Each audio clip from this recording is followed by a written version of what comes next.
Hi, beautiful listener. Ali here, aka the Law of Attraction Lover. And talking of beautiful, it's actually a beautiful day. It's clouded over a little bit. We've had two very, very hot days in the UK, but I've got all the windows open and I can hear birds singing. So that's no negative, is it, if you hear that in the background? So in today's episode, in this season, my new season, season 2.0, it is entitled Your Dream is Not Theirs to See. And if I quickly give you a little bit of background, maybe how my brain works. So it usually could be quite early in the morning. I'm a bit of an early um, riser, or my brain starts going early, but which gives me time before I need to get up for the day. And I often start what I call like a divine download, and I get inspiration or ideas, and I start writing it on my phone app that I love, Evernote, and then it realised that this is going to be notes for a podcast episode or a blog post or something, or even just a social media post. And yeah, so I downloaded this idea and the notes for this episode a couple of days ago, and I've also got another one to record straight after initially, which I didn't have planned, but they do relate to each other. So after you listen to this one, go to the next one, because I think I'll just record both of them and then put them up back to back. um but yeah, that's how my mind works sometimes, and I just feel that it might be a message that's relevant for someone to hear.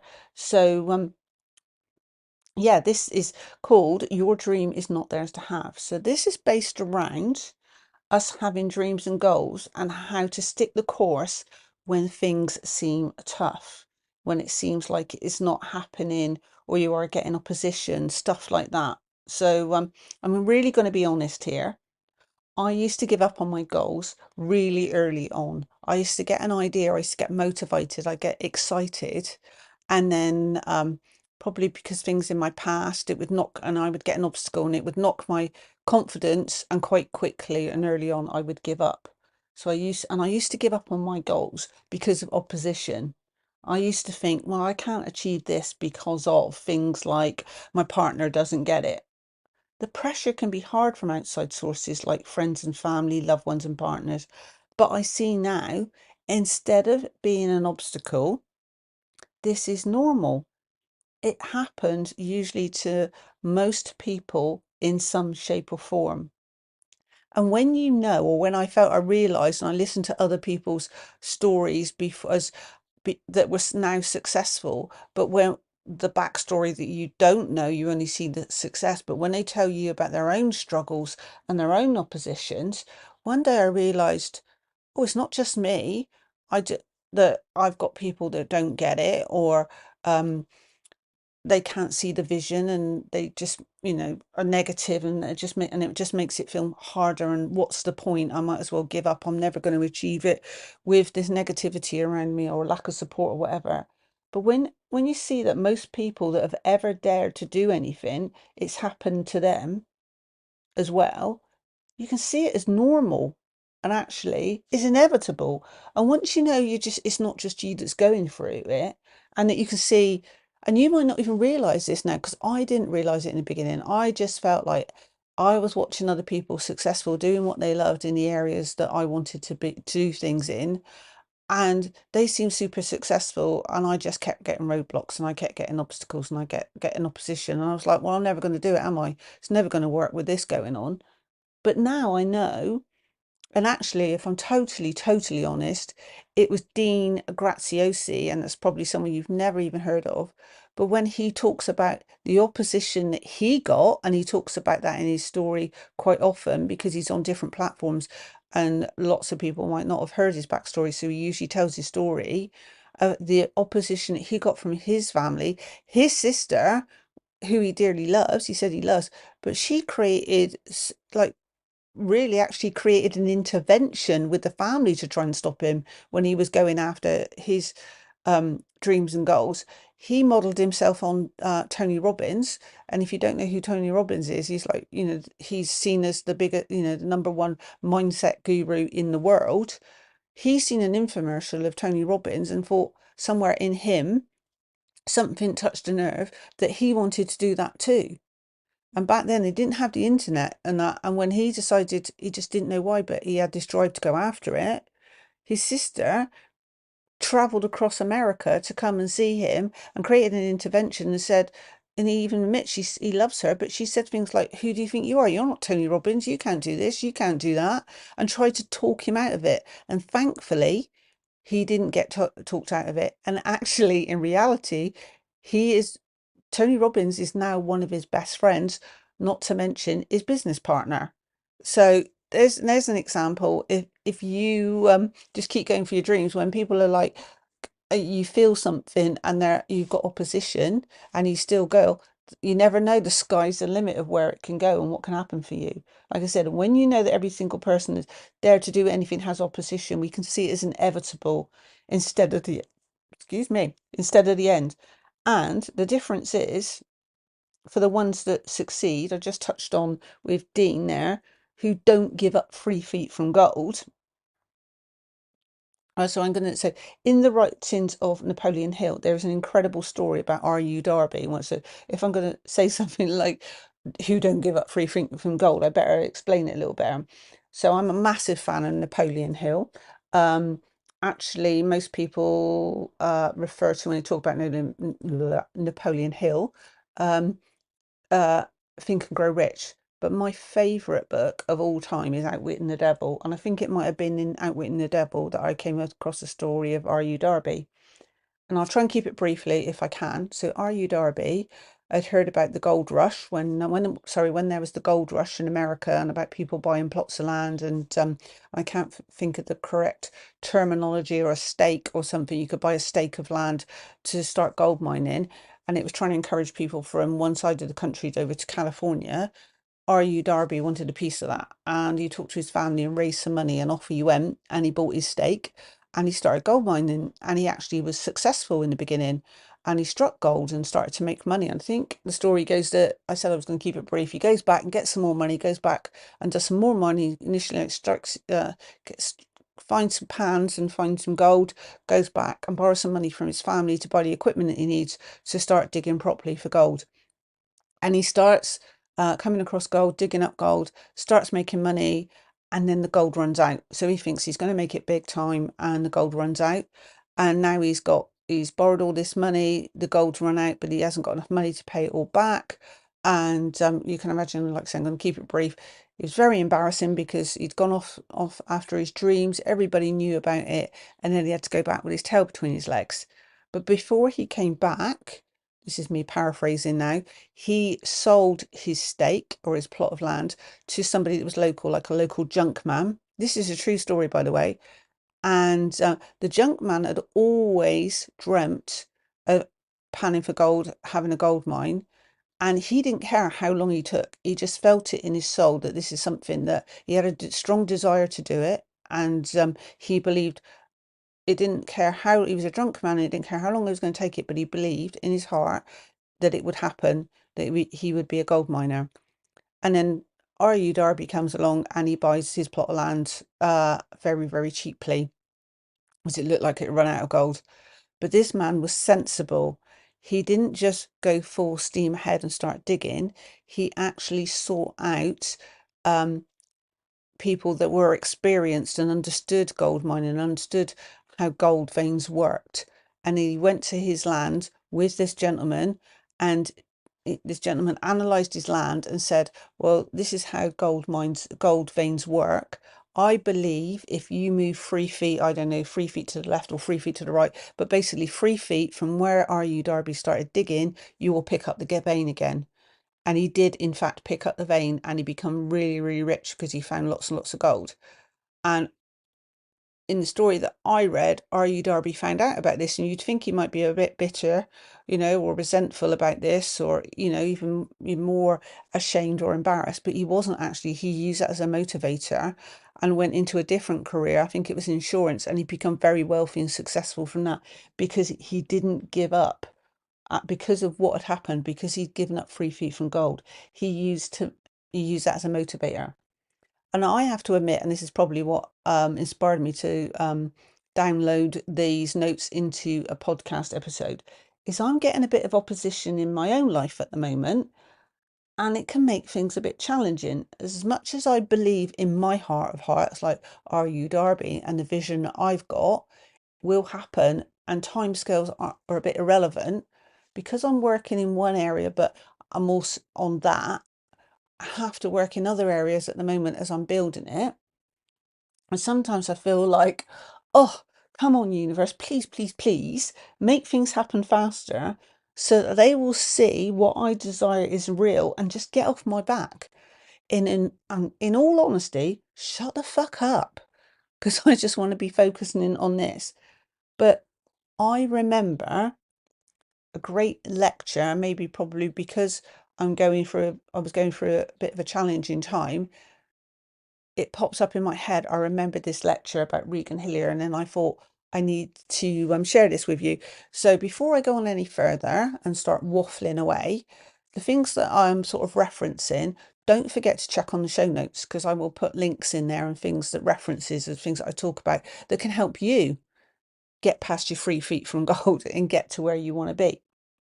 So Regan Hillyer is someone that I came across quite a long time ago, but particularly I think it was about a year ago I came across this lecture, and I actually re-listened to it and wrote some notes on it.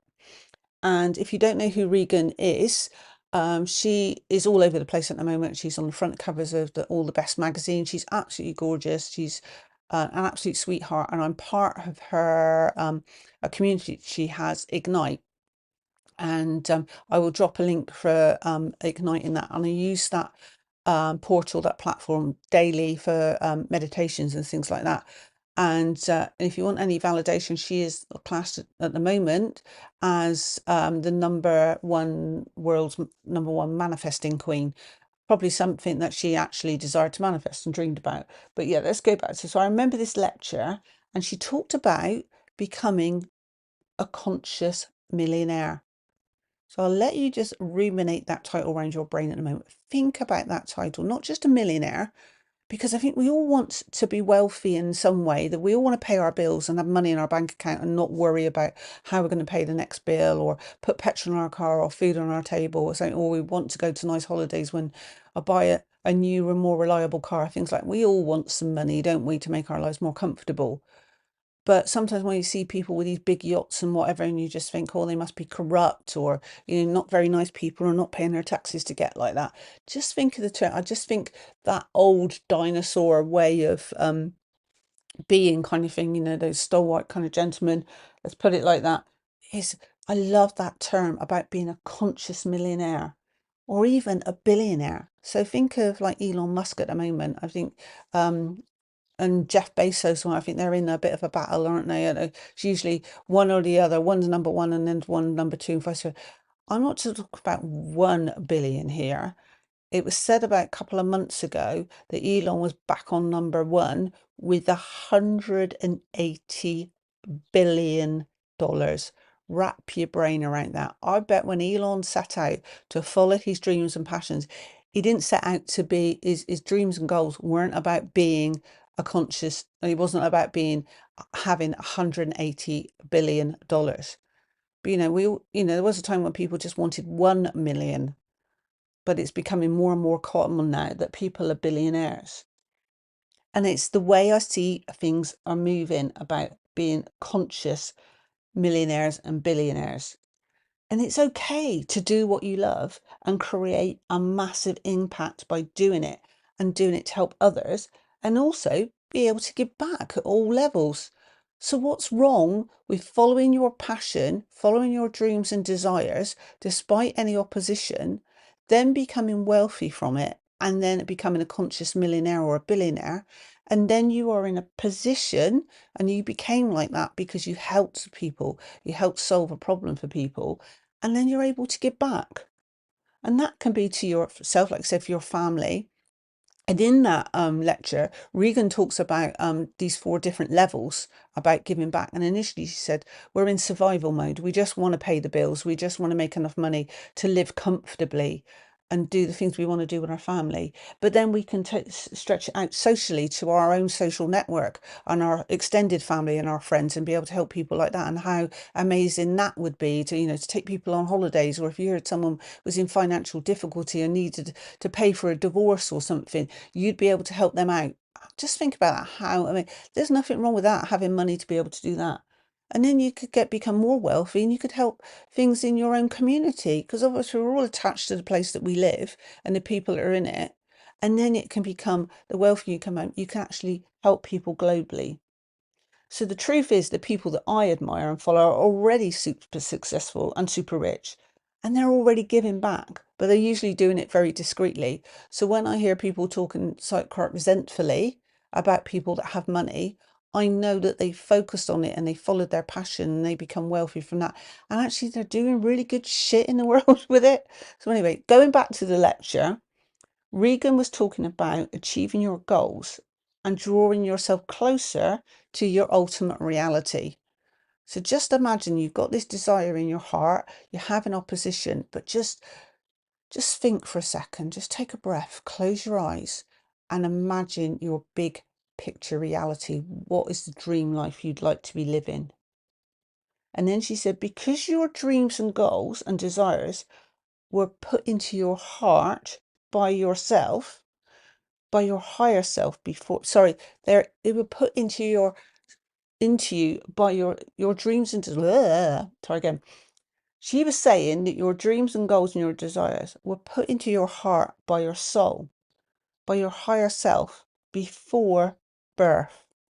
Now I know for some of you that may seem or feel too way out there, and I get that, but trust me, I believe in another 10 or 20 or even less years, it will be not the norm. It will be accepted. Terms like 3D and 5D. So me talking to you, recording this now is my physical version of myself, is my 3D reality. You're listening in your 3D reality. You're probably already one of these believers actually anyway, listen, because you're listening to this podcast right now. And you can feel it in your soul that this is the truth, even if you can't explain it right now, that you get it, that that's going to be the norm or it feels right. So when I heard, give you a little bit of example, in the 90s, in a different lecture, I heard a lecturer say that everything is energy, nothing is solid. So I was sat in a lecture theatre doing my degree in art as a mature student, and we were sat on various levels. So I was looking down on this gentleman that was sat on a table, and he said everything. So he based his art around cosmology, like quantum physics, and he said everything is just energy balls vibrating at different frequencies. And he stated that the table that he was sat on and the chairs that we were sat on were not solid. These energy balls, as it were. And he said even we were just energy balls of vibrating energy. And my peers after the lecture, they ridiculed him. They stood around and they were ridiculing him behind his back. But I actually remained silent, and I was on the outskirts, the peripheral of the conversation, because it was like, to me, somebody had reached inside my soul and touched something, because my whole being felt it as truth bombs. It was like, yeah, I don't know how, but I know what you just said made sense to me. I felt it in my soul that it was the truth. Now, at that point, I didn't know anything about quantum physics and that quantum physics is actually real. And it wasn't until I read The Secret about the law of attraction in 2010 that it suddenly, what had happened in the 90s and what was happening now, when I read The Secret, it all made sense to me. Yeah, it is a reality that quantum physics is a real thing and that everything is energy. It's just vibrating at different frequencies, and we vibrate, and tables and chairs and things like that are very slow, and that's why they look like they're solid and dense. But if you put them under a microscope, you see that nothing is solid. So I believe I believe my whole purpose for my desire, we're talking about desires, to go to university. So for a long time, right from being very young, I had a desire to be an architect. Something happened to me and I decided to be an architect. I went off on a completely different path, but I felt it in my being. I needed to go to art, to university, study art. Nobody around me ever went to university in my background, and I could not explain it, but it was felt something. It was driving me forward. I had to do it. Like I said, I went on a different path and I didn't do it, but I eventually went to university in my late 20s. But this might seem really random. I believe my whole purpose for my desire to go to university to study art and then it being delayed, so I thought I wanted to do it as a teenager. I truly believe 100% the whole path was perfect. The delay and everything else, and me not getting there until my late 20s was to be in that lecture hall and hearing that message. It's nothing to do with art. I believe that whole desire that maybe set me on that trajectory to want to go to art college and then it be delayed and then me going when I did, and other people might see that as a failure, had nothing to do with art. It just meant that it set me on a path that I would sit in that lecture theatre at that age, at that time. That guy would have not been giving that lecture 12 years earlier or 10 years earlier or whatever, that's irrelevant. I wouldn't have got that message then if I'd gone earlier, and he wouldn't be in the place that he was, and we two of us had come together in that room. Because in another truth, I never got anything out of university, because what I love about art and my own artistic ability, I now believe was already in me at birth, a bit like what Regan says. Our purpose is put in our soul is put in from our higher self before we're even born. So I see now, I didn't need to go to university, maybe skills, but when I get into flow and I do something artistic, nobody taught me that. It didn't come out of a book. It just comes through me. I divinely download it. So I started to talk about how my notes come through me. When I create something, I believe it comes through me and it flows through me. I don't believe it comes from me or it becomes my higher self, but it doesn't come from my 3D physical self. It's something that is channeled through me. And I didn't know to need to go to school or university. I talked about R.U. Darby. Yes, he went and found somebody that was more educated in him in something that he was interested in. And yet I do believe that people are put on this planet and they learn. There are further chapters ahead than us to help us get us to where we need to be faster. But I don't believe that I needed to go to university. I only believe that I was there for that purpose. So I believe that it was already in my at birth. And I only found university actually, for me personally, stifled me, because I was stifled by other people's perceptions of what they felt that I should create. Funny that, if you get my point about today's podcast episode. So in this lecture, going back to Regan, she said your desires were given to you and your ultimate reality. So yes, your desires were given to you specifically, individually, not other people. And your ultimate reality is already, or your ultimate personality is already being there. So that ultimate reality you want to be in, your higher self is already there. And the desires you feel, the inspiration, the intentions to do something, go there, do this, talk to that person, etc., it's actually just your soul whispering to you, come over here, come over here. It's calling you closer to the ultimate reality that's already living there as your higher self. And you may tell someone else that you want to start this business, travel the world, and they go, no, because they don't feel that desire. It was not put into their hearts, so they can't feel it.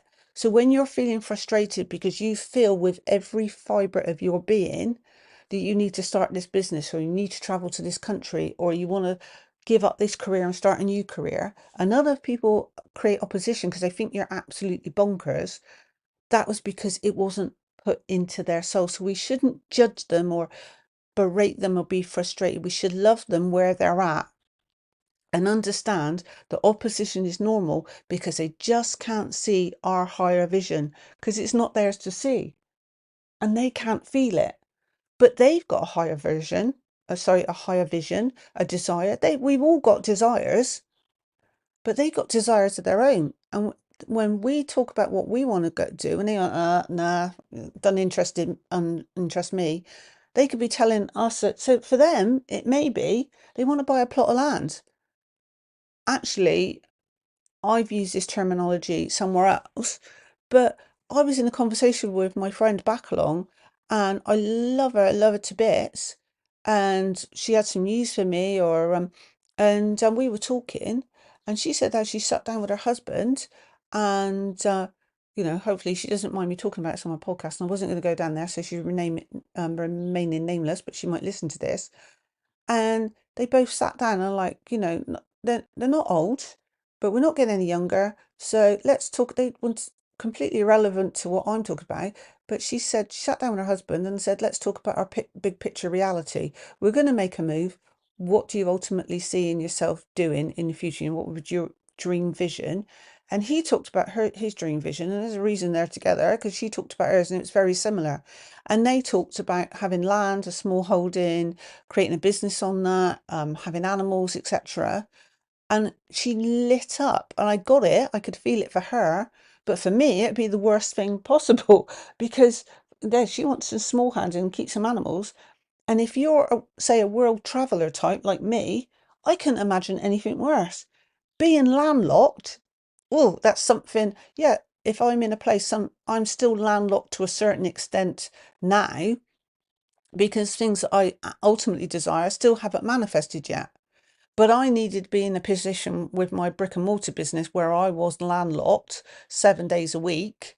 Well, my shop was there 6 days a week. I was open 6 days a week. I was a one-man band, so I was there 6 days a week. And on the Sunday, I was usually doing other business stuff. I had social media to do. And I knew that I was time bound and I couldn't just jump on a plane and go somewhere I wanted to because I would cut off that income stream. Or I could be jump on a plane and go, I'm jumping on a plane next week and going somewhere that I love. And when I was there, I had to go out and buy a notebook one day because orders were coming through and messages were coming through about bespoke orders through my business. And I was drinking some nice cold beer, some Mifos, and listening to some music and some entertainment. I had to go to a local shop and find a little notepad, and I'd be in that bar on my holiday, but I was still messaging people and taking orders. And then I felt that pressure of come back and having to come, that, oh, I get back and that deadline's quite short and I've got to do and finish that order. But I'm grateful for that experience because at a time I just wanted to be self-employed and have my own business. And then actually, when I got my own business, I was like, actually, this is not the reality that I wanted. I want to be location free, time free, financially free. I do want a business, but I want to earn money when I sleep. I want to be able to travel everywhere I want in the world and still run my business. And I do some one-to-one clienting, but ultimately that's not what I want to do. I want to do digital things online, evergreen things that can create income so I can be anywhere I want. So my tribe of people that I'm probably talking to is on its, I used to help people start, people used to come to me, see me, follow my dream, that they'd been working for, they could be, be in the beauty world, being self-employed, but working for somebody else and then paying like a monthly kind of subscription to be in their building. And but they had their own clients and they'd earn their own money, but then they'd have to give the owner of the building, they could like rent a chair, saying hairdressing and things like that.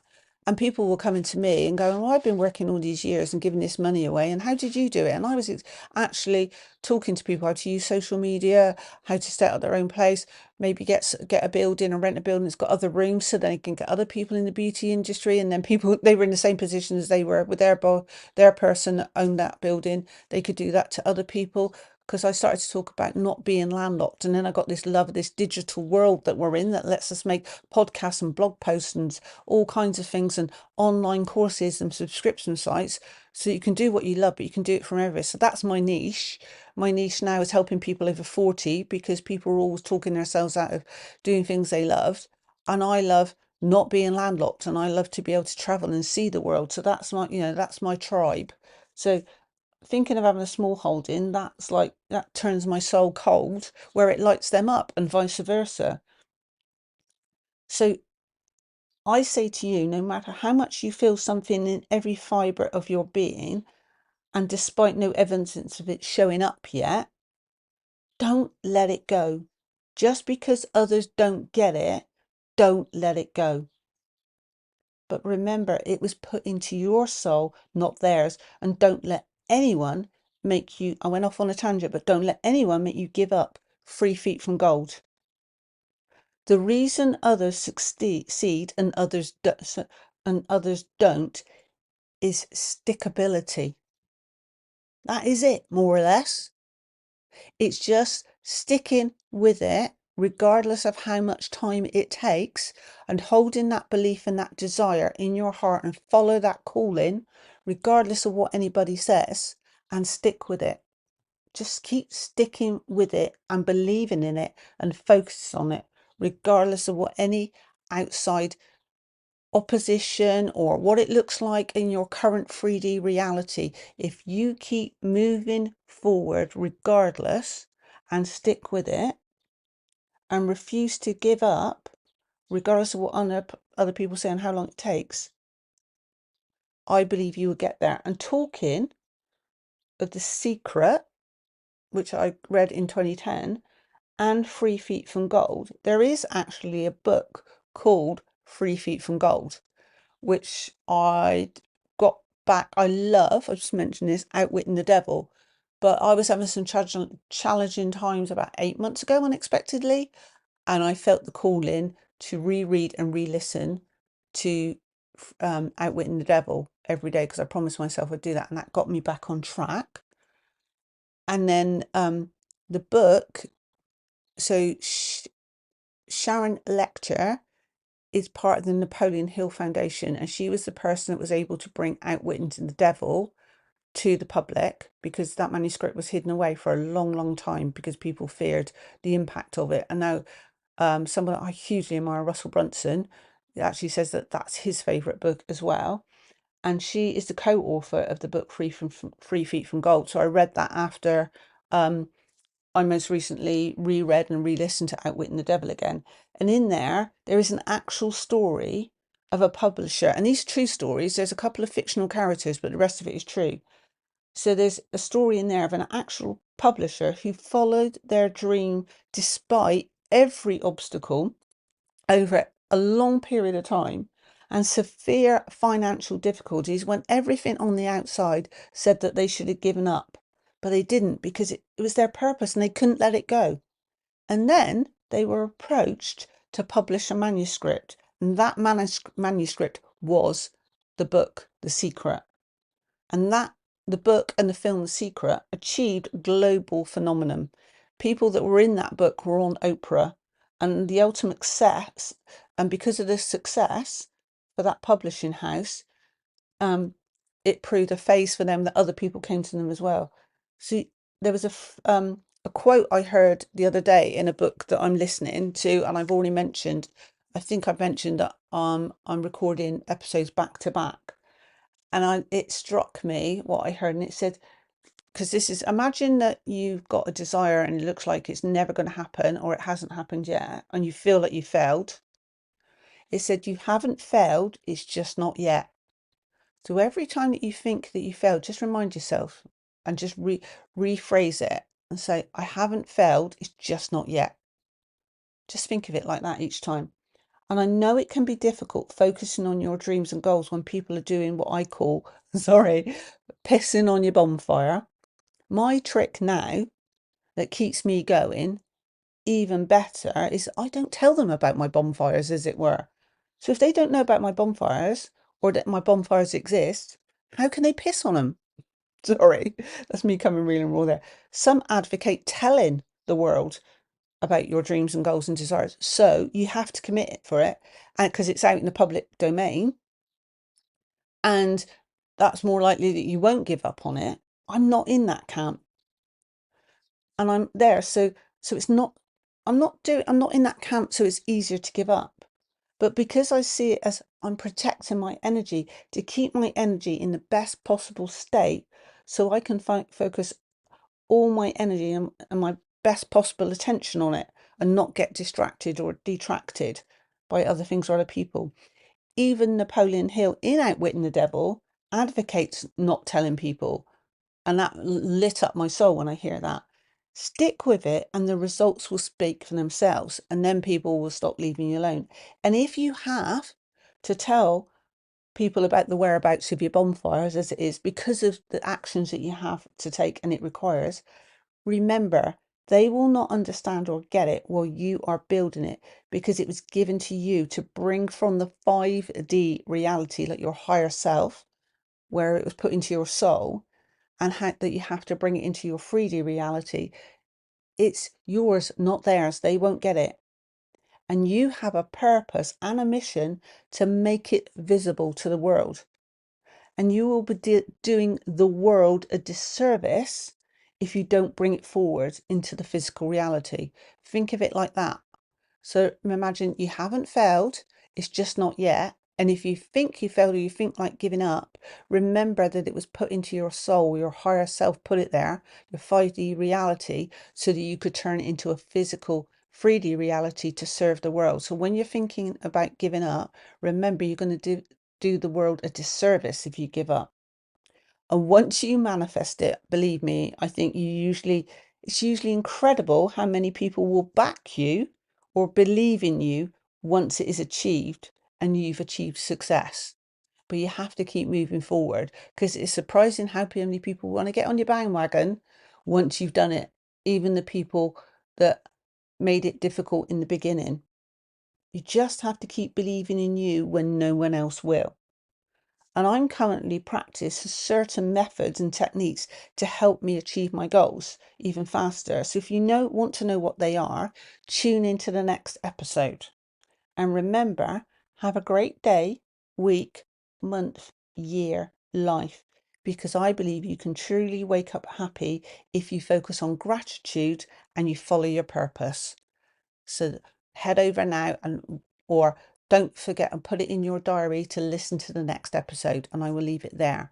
And remember, your dream is not theirs to see.